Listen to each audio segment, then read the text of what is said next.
Hey everyone, welcome to another segment of our After Hours Screen Talk. I'm Jesse, here with my brother Dan right here, and today we're going to be discussing the new Netflix series, The Fall of the House of Usher, specifically regarding the last episode of the series and the ending, and pose the question, was this a satisfying wrap-up for the series? And Dan, I think, described this show very well as Edgar Allan Poe's greatest hits, because each of the 8 episodes of this series adapts a different Poe story. So the plot of the show involves the CEO of a pharmaceutical company, Roderick Usher, the head of Fortunato Pharmaceuticals. He invites his arch nemesis, C. Auguste Dupin, to his childhood home in order to confess his crimes and the murders of his children, and also recount his meeting with a mysterious woman named Verna, whom he and his sister Madeline met during a New Year's Eve party in 1980. Verna is an anagram of Raven. Madeline and Roderick made some kind of supernatural deal with her. In exchange for glory and power and money, they have to sacrifice their entire bloodline. Maybe Mike Flanagan had the Faust legend in mind, that Western folklore and legend of Faust, who was this German necromancer, astrologer, who made a deal with Satan. He would sell his soul in exchange for a life of power, glory, and knowledge. Just in terms of how the Raven and Death was like kind of portrayed and thematized through her character and personified through her. Did that work for you? It's a tough question for me. I had a lot of mixed feelings about the series. There are a lot of things I really dug about it, and then there's things that I really would have liked to have seen Flanagan and the other crew, the rest of the crew, do differently. And one of the things I would have liked to see is a whole lot less of Carla Gugino, a whole lot less of Verna. Not because I don't think she's good, and not because I don't think the character works. It's just that you see so much of her in each episode that by the time you get the reveal at the end, and it's we know what's been going on the whole time. Finally, it kind of has lost a lot of its occult sheen. She's just too familiar a presence at this point to really inspire the kind of dread and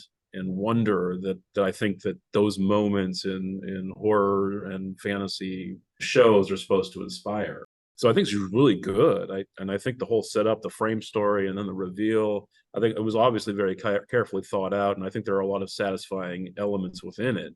Um, but I guess I would have liked things to be just a little more mysterious than they are, because of how transparently available she is to the viewer.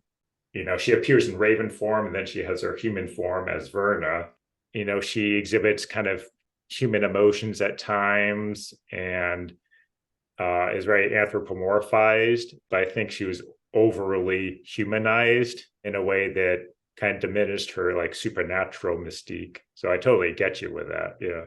Yeah, I agree with that, and I also think like part of the problem with that reveal moment is that well before that moment, it's pretty clear to me, at least as a viewer, that yeah, the whatever this explanation for this is, it's supernatural in nature.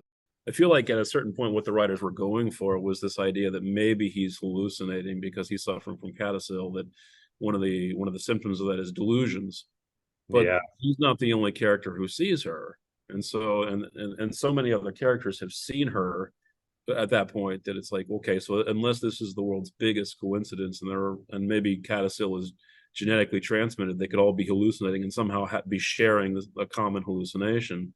It's really not actually the reveal that it feels like it was intended to be. There's no surprise factor there. Yeah.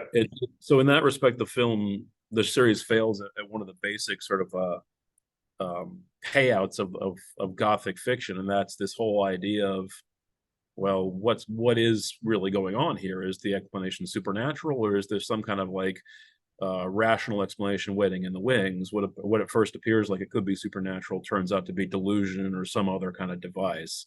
Uh, and it does. I don't get that payoff because, again, because of the way that the Verna character is handled.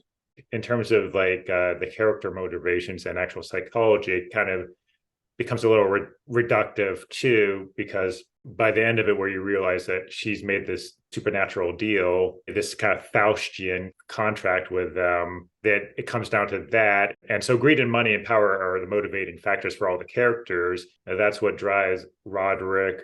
That's what drives his sister Madeline and the rest of his family. And all the decisions they've made, their corruption is because of their privileging of money and power over their humanity. Every episode plays very much out like a morality play. When it brings in the supernatural, it reduces everything to kind of a clear cut morality play where you have good and bad clearly defined. And there's not much gray area really. At least not in terms of good versus bad choices, like the ambiguity of one choice versus another. I mean, I guess the series is a study in dramatic irony. The minute the ushers enter into this Faustian bargain, and they know too. I mean, Verna spells it out for them the way this is going to go, what's going to happen. You know perfectly well this is not going to end well, and this is not the choice they should be making. And there's no ambiguity or ambivalence about that, except in so much as one of the things that Verna says to them in that moment rings true, I think, probably with a lot of American viewers. People are living in debt. People are living hand to mouth. People don't have health insurance. People are crushed by medical debt. People are crushed by this kind of debt. And everything's just so uncertain, the housing bubble and the opioid crisis. If you could shorten your lifespan and the lifespan of your children, but in return, they'll get cocooned off from all of that terrible dismay and provisionality, that would be pretty compelling to a lot of people in our current context. I think it's maybe a mark in that way of how profoundly our system has failed, that the idea that your bloodline would end, that all of your children would die, and you would, of course, die with them, but also have to watch them die before then. The idea that would even seem remotely seductive is a mark of just how badly the American system has failed. And so that resonates a little bit. But within the context of the story, yeah, I mean, the film makes it very clear repeatedly what the right choice would have been, and then there's really no ambiguity there at all. How do you feel about another plot point and thread, the jester figure? The first episode, it's introduced when, right after the funeral for his children, Roderick, he sees a jester apparition in his car, and then he like falls over and faints and says like something like, the time has come, the hour of reckoning has come. This final episode gave the backstory to that jester. Rufus Griswold, the former CEO of Fortunato Pharmaceuticals, on the New Year's Eve party, he's dressed up as a jester, where Madeline seduces him and leads him down to the basement of Fortunato Pharmaceuticals, and then Roderick and she chain him up to a wall. This whole subplot is taken from the Poe story, The Cask of Amontillado. This apparition of the jester appears again and again and again. And do you think it had any other deeper significance other than tying up that one plot thread with Rufus Griswold? I don't know. I don't think it had much more significance than that. I mean, I think the idea was that you're wondering what this is about, right? Where does the jester come in? If you're familiar with the story, then and you're enough of a Poe enthusiast, maybe you're thinking, oh, this is the Cask of Amontillado, right? This is going to be the reveal, something involving the jester, because of course the character is in a jester outfit because it's this fancy dress party and this guy is dressed up as a jester, and you can hear the bells tingling. So if you remember that detail, then you're like, oh, jester. Okay, so Cask of Amontillado. I also think that one additional layer to the character is that he fulfills initially at least a similar role to the Verna character, right? He's this specter. And the jester in particular is associated with misrule and things being turned upside down, things going topsy turvy, and of course that's what essentially was happening, right? The Usher legacy is being turned on its head, and their lives of power and glory are being sabotaged. Right. So it's got that component working for it. Yeah.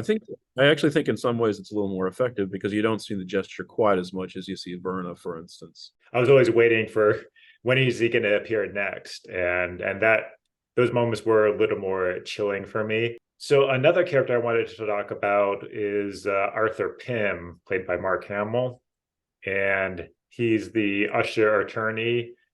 He's kind of the cleaner. If they have a mess and they have legal difficulties, he's the guy they want. This character will kill people in order to preserve the family's reputation.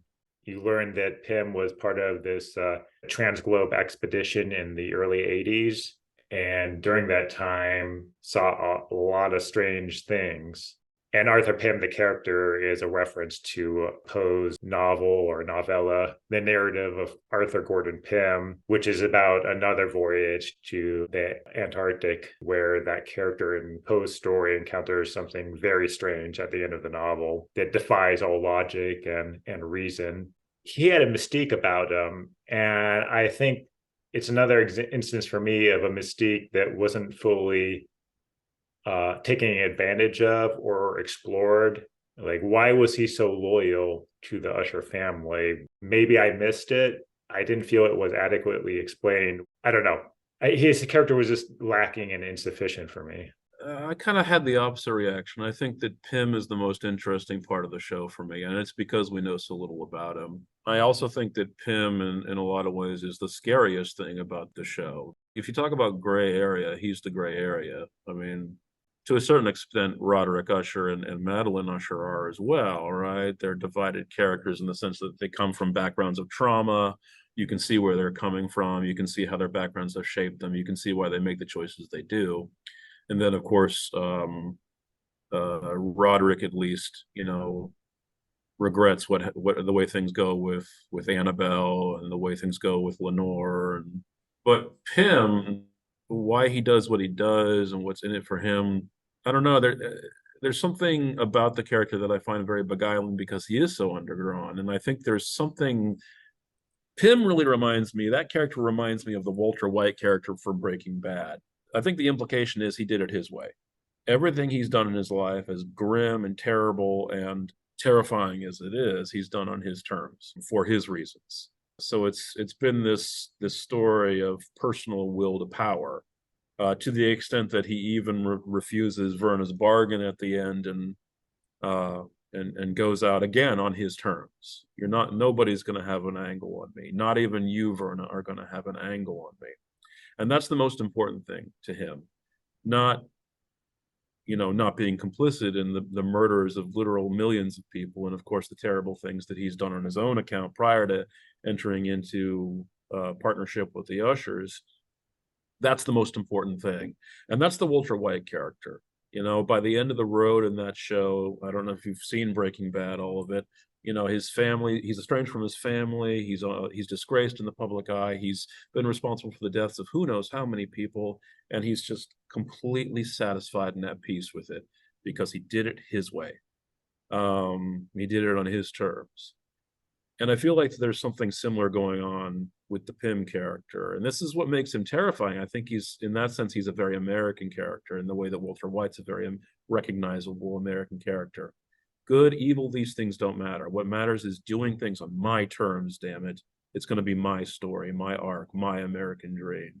You raise an interesting point regarding what's driving his character ultimately, that will to power, which is very much tied in with like an American sense of individualism and the cult of the self and the ego and so forth. That's very interesting. And I didn't even think or associate that with his character. I think another aspect of the show that I want to look at is a lot of the social commentary throughout it that is done often through these dramatic monologues of the characters. You get one of those in episode 8 at the end where Madeline Usher, she goes on this extended rant about the patriarchy and addressing a lot of social issues that I thought in that moment or in the show really didn't have a place, or it didn't earn a place at that moment. It didn't feel organic. And often these monologue scenes, these dramatic monologues, for me, they just halt the narrative and the story and the pacing. And they're overly long. they feel a little pretentious and condescending to the audience. Yeah, I agree. I mean, I think that the monologues for the most part kind of fall flat on their faces. I feel especially that way about Madeline's rant about the patriarchy and about everything else she says, because it's like there are two things there. Number one, they haven't really created that foundation, right? I mean, this is not a character that emerges as somebody who's concerned with the patriarchy in any way, except insofar as she can manipulate it. But the second part is she's just reiterating work that's already done. The whole narrative of consumerism, materialism, American greed, American power, that's all over the series already. You know, you didn't have to telegraph it like that, as if the point wasn't already made. And I think this is why you refer to it as condescending, because it does feel that way. It's like, okay, we get it, right? You already weren't throwing anything especially subtle at us. We didn't need this monologue to really sell the idea that this is what we're watching. We know that. It doesn't resonate at all. It falls very hollow. One of the strong elements of this show is how it takes those gothic tropes, takes the Poe kind of worldview and tone and atmosphere and that heightened gothic atmosphere, and then transposes it to the modern world and to a very like urgent contemporary issue in the opioid crisis. And I think that's a beautiful thing about the show in the way it takes that gothic horror and then ties it into a very like real world concern, which is even more horrifying because it's something that resonates with us. It's something we're dealing with right now. And I think at the end makes the mistake of overstating its own themes. As in the fall of the House of Usher, the Poe story, Madeline is reanimated at the end because she's trying to get out of this contract, the supernatural deal, so she doesn't die. And Roderick is like, nope, you gotta die. So Roderick tried to embalm her like an Egyptian queen. She comes up out of the basement and tackles Roderick. The whole house disintegrates, burns down. And that whole scene for me wasn't terribly impactful either when it happened. And I think a lot of it had to do with how predictable the series was. Every episode, if you're familiar with Poe, you know how it's going to play out. It's just funny. I mean, Yeah, yeah. and it also raises so many questions. Like, okay, so like, granted that he wants to kill her, why does he do it that way, and why does he do such a piss poor job? And I mean, there's something very funny about seeing this character who's been so put together and kind of self-possessed just completely losing it with her eyes gouged out. It doesn't ruin it for me. I think the show is pretty flawed to begin with, as much as I like certain elements of it. But yeah, that ending is disappointing. Man, are we being too hard on this series? I feel like Maybe, but I do think it's easily the weakest of the Flanagan Netflix series that I've seen, and I definitely give him kudos for Midnight Mass. I think Midnight Mass, beginning to end, is just an outright masterpiece. I think it's the best thing he's ever done in terms of television, at least. yeah, I think the test for me of a horror movie or series is, am I thinking about it? Like, does it like pervade my mind after I watch it and leave me like thinking about it, for at least a day afterwards? And this one didn't do that for me. Big productions like this, I tend to be more critical of for some reason than this like a lowbrow, campy indie horror film. I feel like often like the big production values like inhibit particularly a horror film from having that visceral bite and edge and impact. Yeah, it reminds me of that Orson Welles quote: "The absence of art, the enemy of art is the absence of limitations."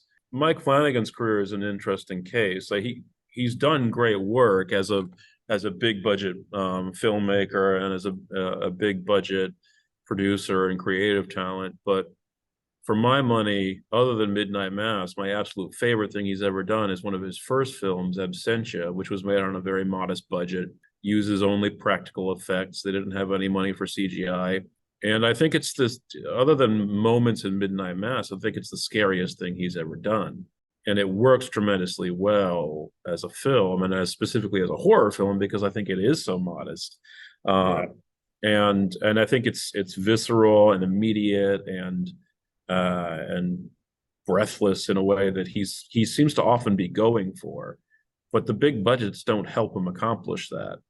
It was very ambitious and I think very well acted. And I think it has a lot of the right elements. Just the execution was a little faulty for me. There's our overall impression of The Fall of the House of Usher, the Netflix series. And yeah, if you like the video, please support the channel, like and subscribe, and we'll see you next time here.